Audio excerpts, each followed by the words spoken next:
जय श्री कृष्ण। 8वां अध्याय। श्री कृष्ण का युधिष्ठिर आदि से द्रौपदी के पूर्व जन्म का वर्णन। सूत जी बोले, हे तपोधने, विष्णु और श्री कृष्ण का संवाद सुनकर नारद जी प्रसन्न हो फिर श्री नारायण से प्रश्न करते हुए बोले, हे प्रभु, रुक्मिणी नाथ विष्णु जब वैकुंठ को चले गए तब क्या हुआ, सो मुझसे कहो। श्री कृष्ण और विष्णु का सभी आख्यान सब प्राणियों का हितकारक है। ऐसे प्रश्न से प्रसन्न हो श्री बद्री नारायण जगत को आनंद देने वाले वचन बोले, हे नारद जी, रुक्मिणी नाथ विष्णु ने वैकुंठ में जाकर अधिमास को अपने पास ही स्थान दे दिया। वहां निवास पाकर अधिमास महा आनंद को प्राप्त हुआ और सब मासों का अधिपति होकर श्री विष्णु के साथ क्रीड़ा करने लगा। उधर श्री विष्णु 12 महीने में मलमास को सर्वश्रेष्ठ बनाकर मन में बहुत प्रसन्न हो चिंता मुक्त हुए। हे मुनि नारद जी, पश्चात भक्त वत्सल श्री कृष्ण युधिष्ठिर और द्रौपदी पर कृपा दृष्टि करते हुए अर्जुन से बोले, हे राजसिंह, मुझे ऐसा प्रतीत होता है कि दुख में डूबे होने से तुमने तपोवन में आकर पुरुषोत्तम मास का अनादर किया है और वृंदावन चंद्र का प्रिय मास तुम्हारे वन में रहने के समय अनजाने में चला गया। भीष्म, द्रोण और कर्ण के भय के कारण तुम लोगों को आने वाले तीसरे वर्ष के पुरुषोत्तम मास का भी ज्ञान नहीं रहा। वेदव्यास जी से प्राप्त विधा की आराधना में लगे भयंकर युद्धशाली अर्जुन के इंद्रकीय पर्वत पर चले जाने के दुख से तुम दुखित ही रहे।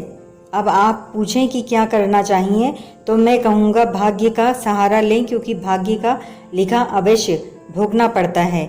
जैसा होनहार होता है वैसा ही होता है। मनुष्य प्रारब्ध से ही सुख दुख भय आनंद को प्राप्त होता है। अब आप अदृष्ट भाग्य पर ही निर्भर रहें। हे महाराज, अब आपके दुख भोगने का दूसरा कारण और कहता हूँ, वह बड़ा विलक्षण इतिहास भी सुनो। यह पांचाली द्रौपदी महाभाग्यशाली पूर्व जन्म में श्रेष्ठ मेधावी ऋषि की पुत्री थी। हे राजन, कुछ काल व्यतीत होने पर अत्यंत लावण्य युक्त और मनोहर नेत्रों वाली यह द्रौपदी उस समय 10 वर्ष की थी। पिता के एक ही पुत्री थी जो सर्वगुण संपन्न और बड़ी चतुर थी। इससे यह पिता को अत्यंत प्यारी थी। यह पुत्र के समान ही रहती थी। इसने पिता का कभी भी तिरस्कार नहीं किया। यह साहित्य शास्त्र और नीति शास्त्र में भी बड़ी निपुण थी। इसकी माता के इसके बालकपन में ही मर जाने से इसे पिता ने ही पाली थी।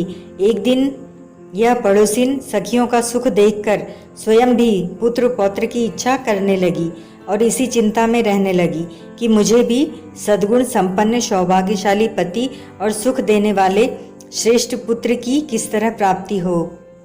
मैं अब ऐसा कौन सा कार्य करूं जिससे मुझे ज्ञान हो कि किस देवता को पूजूं, किस मुनि के पास जाऊं या किस तीर्थ में जाकर रहूं। इसी सोच में रहती थी। मेरा भाग्य कैसा हो गया, कोई भी पुरुष मुझे पत्नी रूप में स्वीकार करने को तैयार नहीं होता। मेरे पिता इतने योग्य पंडित हैं, परंतु मेरे भाग्य से उनकी भी मति मारी गई है, क्योंकि विवाह की अवस्था होने पर भी उन्होंने मेरे योग्य वर को नहीं ढूंढा। मैं कुमारी होने से पति सुख से वंचित हूँ। मेरी जैसी सखियाँ पति सुख भोग रही हैं वैसे मैं नहीं जानती।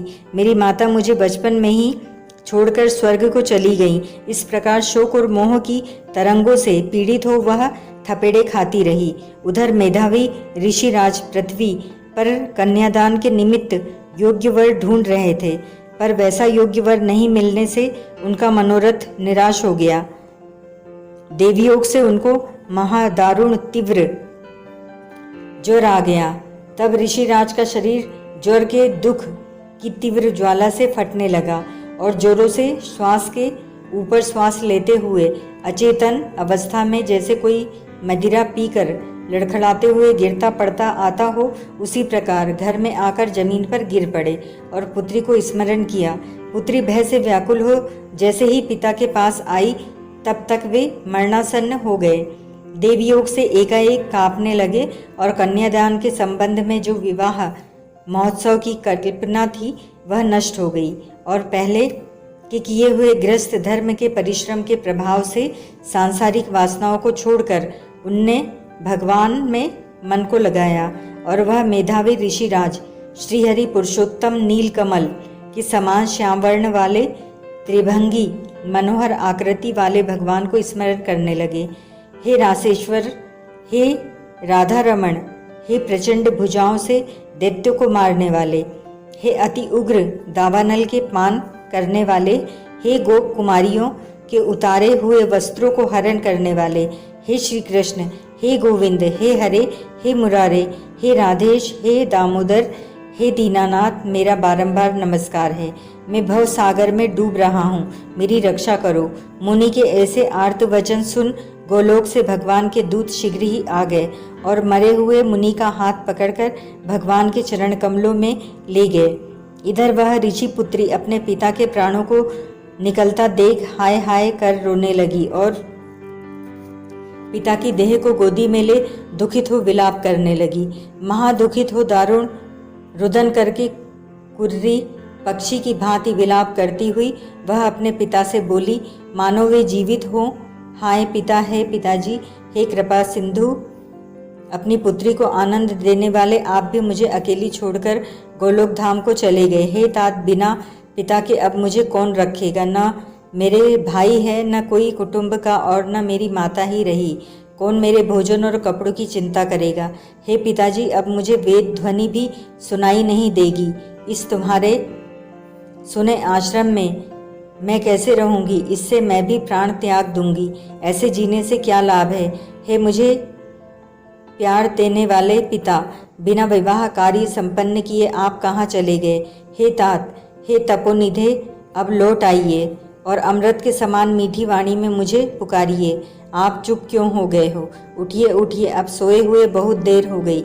इस प्रकार अश्रुधारा बहाते हुए वह अनेक विलाप करती रही। जोर जोर से रोने की आवाज़ सुनकर वहाँ वन में रहने वाले ब्राह्मण आपस में कहने लगे कि इस तपोवन में आज अत्यंत करुण भरे स्वर से विलख विलख कर कौन रो रहा है।